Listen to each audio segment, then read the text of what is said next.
एकदम छान असा मस्त असा तडका बसलाय। कलर पण किती सुरेख आलाय पहा।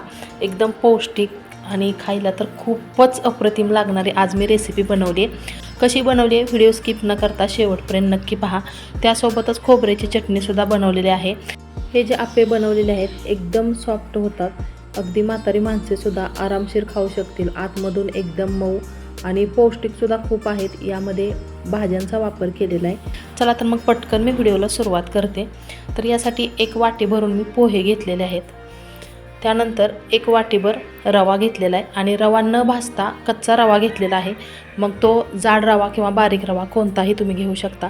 तर हे दोन्ही मिश्रण मी बारीक करून घेतलेलं आहे आणि वाटताना बघा जरासं जाडसर म्हणजे असं थोडंसं रवाळ वाटून घेतलेलं आहे।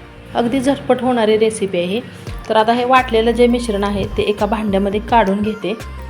याला छान असा आंबूसपणा येण्यासाठी यामध्ये आता घालायचं आहे दही आणि हे जरासं जास्त आंबट दही असल्यामुळे मी 3 ते 4 चमचे दही वापरते आणि तुम्ही 1 वाटी किंवा अर्धी वाटी दही घालू शकता। दही घातल्यानंतर पाणी न घालता हे अगोदर असं सगळं मिक्स करून घ्यायचं आहे। त्यामुळे दह्यामध्ये ज्या काही गुठळ्या असतात त्या व्यवस्थित फुटल्या जातात किंवा दह्याऐवजी तुम्ही ताकसुद्धा वापरू शकता।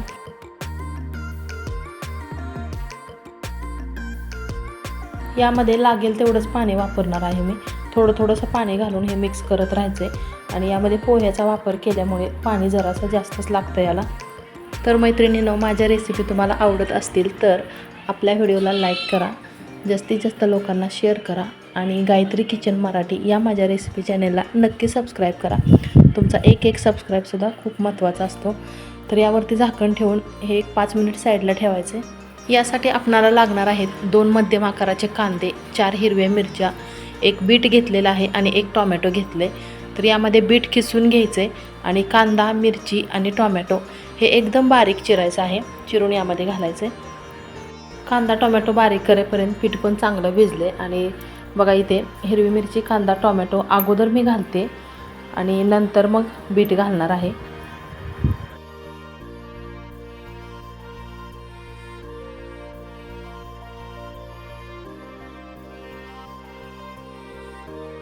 यामध्ये चवीनुसार मीठ घालायचं। अगदी थोडंसं 1-2 चमचे पाणी यामध्ये घालते आणि मीठ विरघळेपर्यंत हे चांगलं मिक्स करत राहायचं आहे। याची आणखीनच टेस्ट वाढावी यासाठी यावरती आता तडका घालायचा आहे। त्यासाठी बघा तेल गरम करायला ठेवले। तेल चांगलं तापल्यानंतर त्यामध्ये मोहरी घातली। मोहरी छान अशी तडतडली की लगेचच जिरे घातले आणि जिरेसुद्धा चांगले फुलल्यानंतर कढीपत्ता घातला। तर मस्त अशी एकदम कडकडीत फोडणी तयार झालेली आहे आणि फोडणी यावरती घालायची आणि यानंतर आता हे जे किसलेलं बीट आहे ते बीट यामध्ये घालायचे। अगोदर बीट नव्हतं घातलं कारण ह्याचा लगेचच कलर चेंज होतो, त्यामुळे बीट हे शेवटी घातलेलं आहे मी। यामध्ये अजून तुम्ही तुमच्या आवडीनुसार भाज्या घालू शकता, गाजर किंवा ओले वाटाणे वगैरे किंवा चिरलेला कोबी। आणि मुलांना बघा फारशा भाज्या खायला आवडत नाही, मग अशा पद्धतीचे जर आपण पदार्थ वेगवेगळे बनवले आणि त्यामध्ये भरपूर भाज्या घातल्या तर मुले अगदी आवडीने खातात सुद्धा। तर हे चांगलं मिक्स करून घेतल्यानंतर आता इथे मी बेकिंग पावडर घेतले। बेकिंग पावडर किंवा खाण्याचा सोडा जरी वापरला तरी चालेल। अर्ध्या चमच्याला थोडंसं कमी मी बेकिंग पावडर घातले। पुन्हा एकदा हे चांगलं मिक्स करायचं आहे आणि बघा जसं हे मिक्स करत जाईल तसं पीठ असं फुगलेलं दिसते। तर आता पटकन हे बनवायला घ्यायचं आहे। त्यासाठी बघा आप्पे पात्राच्या भांड्याला तेल लावून घेतलेलं आहे। भांडं चांगलं गरम होऊन द्यायचं अगोदर आणि तेल लावल्यानंतर हे जे आपण मिश्रण बनवलेलं आहे ते यामध्ये चमच्याने असे सोडायचे। आजपर्यंत माझ्या चॅनलवरती तुम्ही बऱ्याचशा अशा वेगवेगळ्या प्रकारच्या आप्पे बनवण्याच्या रेसिपी तुम्ही पाहिल्या असतील। तर आजची रेसिपी तुम्हाला कशी वाटते, आवडते का, कमेंटमध्ये नक्की कळवा।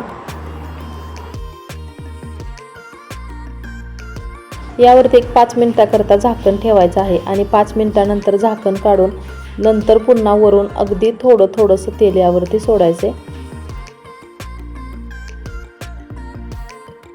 आणि नंतर 1 मिनिटभर यावरती झाकण ठेवायचे। बघा छान अशी वाफ आलेली आहे। आता हे पलटी करून घेते आणि खालच्या साईडने सुद्धा एकदम खरपूस कलर येईपर्यंत भाजून झालेत आप्पे।